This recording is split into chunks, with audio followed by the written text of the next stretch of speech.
Hi, and welcome to Creatively Yours Studio. I wanted to kick off my first video with a very easy, fun card to make. These, I needed a bunch of these for birthdays coming up because it seems the beginning of my year is just flooded with them. So I thought I would use a couple of really fun things from the 2015-2016 Stampin' Up! Catalog. So I just want to show you the tools that I'm using right now. The stamp sets that are in this, used to make this card, are Beautiful Bunch, and Beautiful Bunch has a matching coordinating punch that you can use with it, and it's very nice, makes a really pretty addition to the card. And my happy birthday actually came from a hostess set. This set is available free to those who will host a qualifying event. So it's a great way to get stamps and wonderful accessories. We're also using from that catalog the Cherry on Top Designer Series paper pad. And what I like about this paper pad is that you get an assortment of really fun, more birthday themed type of designer series paper. And if you notice, there's a different print on the opposite side, so you have a lot of variety in this pad. There's like 4 of each color, so that if you wanted to use some in the envelope and then some on the card and on the inside, you have, you know, lots of choices here. This coordinates. They also have a cardstock pack that coordinates with the 3 basic colors found in those papers. That cardstock pack, as you see, I've been using plenty of it. Has the Watermelon Wonder cardstock, the Bermuda Bay cardstock, and the Cucumber Crush. So you get 8 pieces of each in that, and it really makes it go a long way. So let's get started. This card I've made 10 of. So I've really become very attuned and adept at making it. Very easy, very simple, but what I liked was this little slant on the designer paper. Gives it a little bit more, dresses it up a bit more. So I wanted to show you how to do that. First of all, we're going to take a piece of the designer paper from the pad. I'm going to go with the balloons one. This one's really pretty. And then I'm going to also use a strip that I cut from my Bermuda Bay cardstock. And the easy way to do this is actually just apply your cardstock to the designer paper before you cut it. And then you can just place it on your card, and voila, you have an instant way to angle it without having to painstakingly try to figure that out by cutting it first to the angle you need. So here we go. Let's get this together and get my paper snips, which are super at very sharp at getting the tiny details of paper. So there I just attached that Bermuda Bay piece to the bottom of my designer series paper. And then I've already cut a piece for my base. However, I do want to score it, and I'll be using my paper trimmer for the cutting and the scoring. So as you see, I cut this full sheet of cardstock in half long ways at the 4 1/4 because I want it to be one that stands up.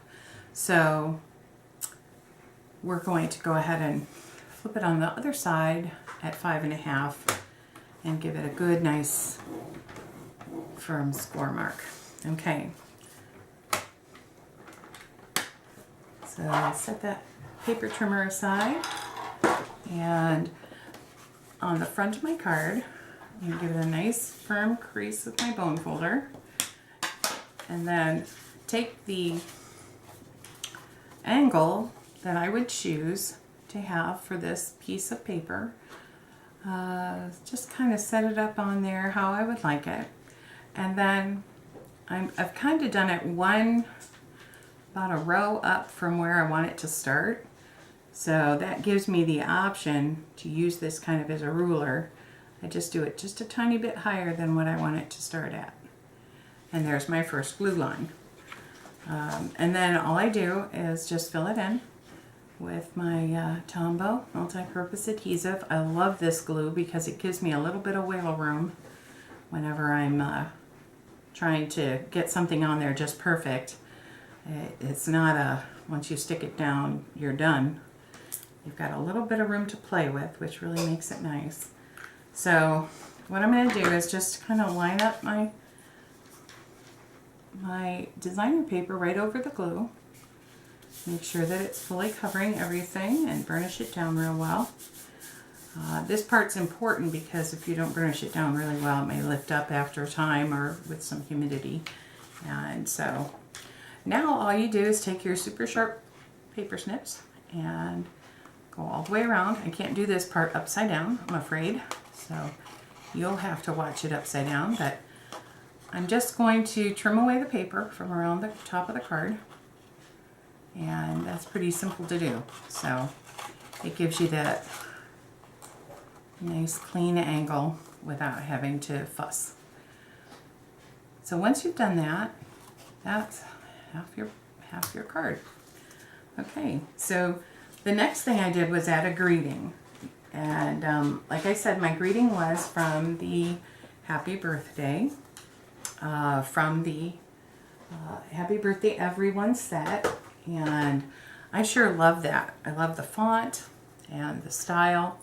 And I'm going to bring in my Misty because I had made 10 of these cards. As you can see, I didn't wipe off my last time I've used it, so it's got a little bit of ink there on the tray. But because I'm trying to stamp this in the same spot over and over again, I lined it up on my Misty so that I could just keep it in the same place and it will stamp where I lined it up. And these super strong magnets keep it from wiggling around, which is really helpful that way. So let me move this over so you can see every part of it. I'm first going to ink up the Happy Birthday with my Tuxedo Black Memento ink. This is a very nice, very rich ink. And just close it over. I'm using the clear mount stamp, so it has the red rubber and it has a nice foam, so it gives me a lot of push against my cardstock. And then because I really, when you're stamping on colored cardstock, you're going to get a little less crispness in your color that you stamp with. So I'm going to do this a second time just to give it a really nice dark crisp color. Okay. And once I do that, it has worked every time. And I like this Misty because I don't have to worry about my placement being off when I try to do it with a Stamp-A-Majig. There you go, voila. You know, I could be a little off, and sometimes that makes it a little frustrating for me. But anyways, now these are the bases that I made, and I'll show you. I've made about 10 of them. So all the different patterns in the designer series paper pad. Let me turn these around for you. It gives you all kinds of options with that. You've got, you know, the cupcake ones, you've got just the confetti splatters, the little banner pieces, more banner pieces, more confetti, a little bit of tack there, and then some nice little geometric designs. So really, if you're going for a birthday card for a boy or a girl or an adult or a kid, you know, it doesn't really matter. You've got designs to choose from that'll work for any of them. Okay, so with this one, oops, I took the wrong one. With this one, what I'm going to do is I'm going to decorate it with our Watermelon Wonder flower. And let me, please excuse my arm there. I'm going to take some of the Watermelon Wonder cardstock, and our most filled in flower from the beautiful bunch set. I'm going to use this flower. So, and taking the Watermelon Wonder ink pad, because I'm going to do the tone on tone with this. Ink it up really well. Don't want it to have any splotchiness to it. And looking for this little piece because that lines it up well with my punch. So usually hold it down for about 5 seconds and you'll get your better image, and release. And this ink is wonderful because it stays wet for a while, but it darkens as it dries. So it'll even become more rich in color as it dries. And my punch walked away. Oh, there it is. Here is the, like I said, the fun flower punch. And when you may get this in the viewer here, you want to line it up with all the pieces on the right parts. So you'll always want to turn yours upside down before you punch it, just to make sure that it lines up properly. And let's see if we can't get this a little bit closer. Sometimes you get one end and you just don't want to have any off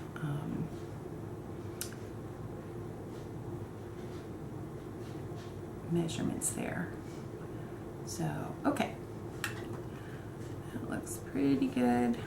It's difficult to do on camera upside down. That's my only learning curve here. And give it a punch. Now I'm also going to take that same stamp and I'm going to just add a little pop of color by stamping it onto my Cucumber Crush cardstock. Now this, I do it with a little something in the background so I don't ruin my grid paper with impressions.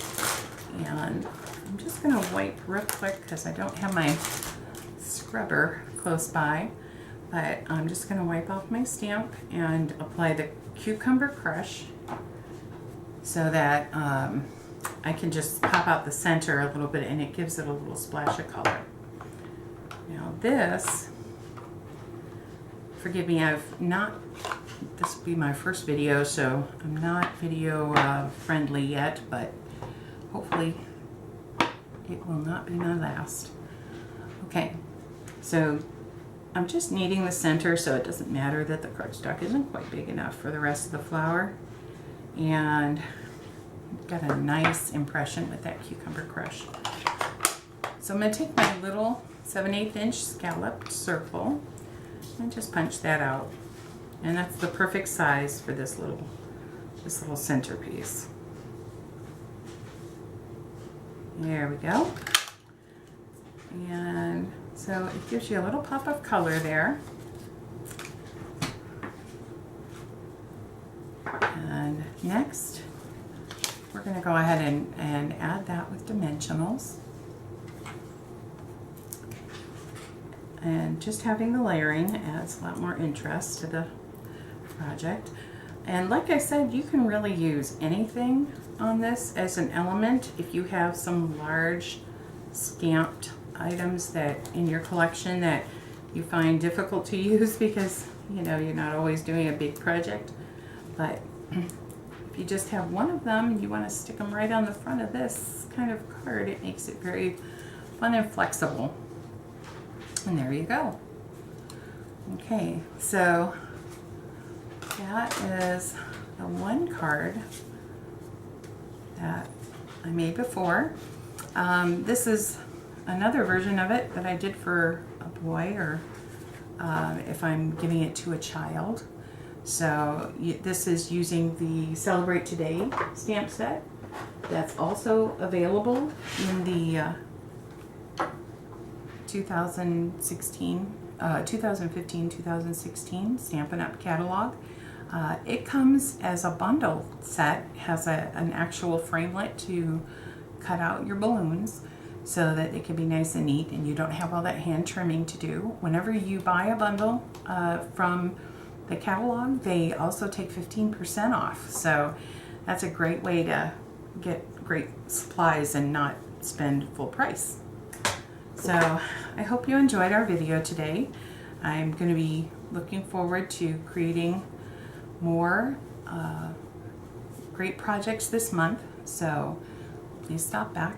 If you'd like to see the supplies that were used in this video, I will have them listed on my blog at creativelyyoursstudio.blogspot.com. Thanks very much. Have a great day.